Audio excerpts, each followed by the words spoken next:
magaalada Beledweyne ee xarunta gobolka Hiiraan waxaa maanta ka furmay kuna soo gabagaboobay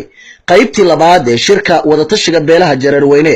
kaasi oo ah shir taxana oo yeelanayaan beelaha Jareerweyne kagana arinsanayaan ayahooda siyaasadeed. shirka ayaa waxa looga hadlayay nidaamka ku salaysan 4 ee Soomaaliya la rabo in wax looga qaybsado iyo waliba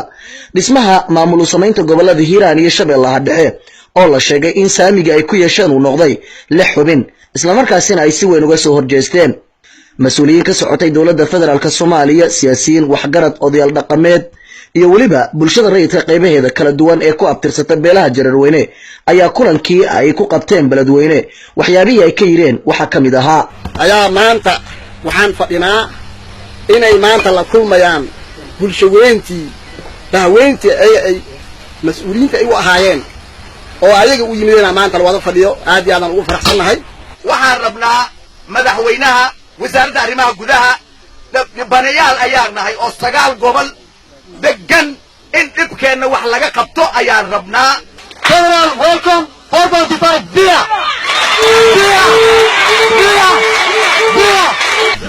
dad baa waxay ku dhawaaqeenay ma ciddii soo sheeko qaaday oo markii hore barnaamijka soo sheeko qaaday iyo ciddii ku raacdayba 4.5 way qaldameen baan leenahay waxayna duulno marno taana ninkii soo jeedo geeriyalka u ganaana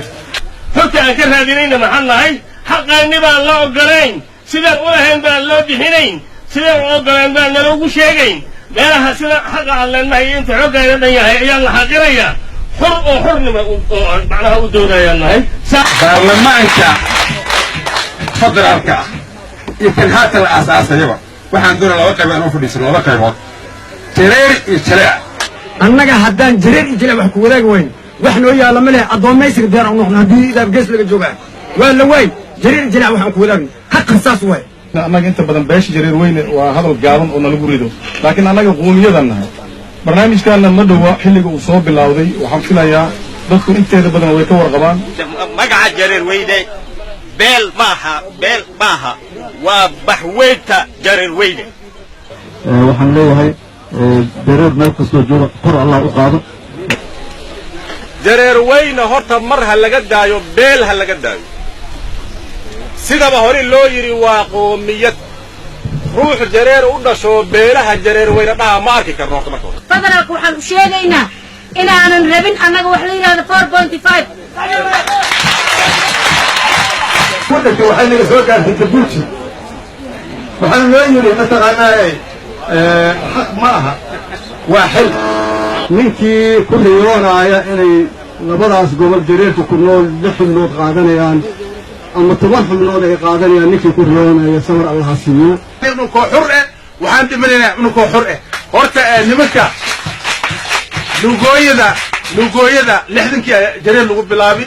waxa la jareer isbitoor ma dhaafi karo dibadda ma loo qaari karo marka waxaa tilaalan lunkii 60kii la suriyaa tilaalan laakiin waa iska siibli lunkaas waa baaba ka ol bulshada wuxuu xildhibaanad Maryan Aways oo kamid ah xildhibaanada baarlamaanka dawladda federaalka Soomaaliya iyo wasiir ku-xigeenka wasaaradda warfaafinta dawladda federaalka Soomaaliya ayaa ka yiri wixii kaga aadanaa shirka wixii bulshada aan ka soo jeednaa man matalayno dhibaaya wayna dhibaayaan dawladda iyo beesha caalamkana waxaan rabnaa inay dhag u yeelato dhagaysato tixgelisan nasiib daro markii arrinkaasi oo Soomaalidii deganeed labada gobol beelihii deganaan aqbaleen waxaa dhacday in sida hadda la sheegay la yiraahdo hebelna intaasoo le hebelna waa ila degtaa runtii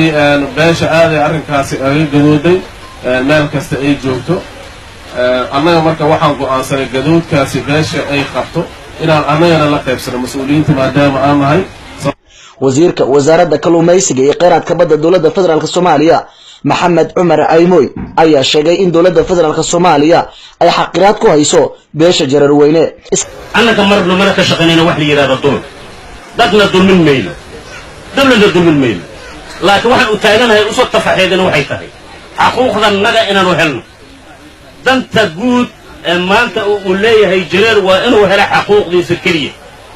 xataa marna ma lehin annaka waxaana loo badiyo xaquuqdooda waa naga sii maleey waxaan nagula haysta waxay tahay war waxaaga lihi may war waxayga lihi waxaagana kula lih cabdishakuur cabdullaahi axmed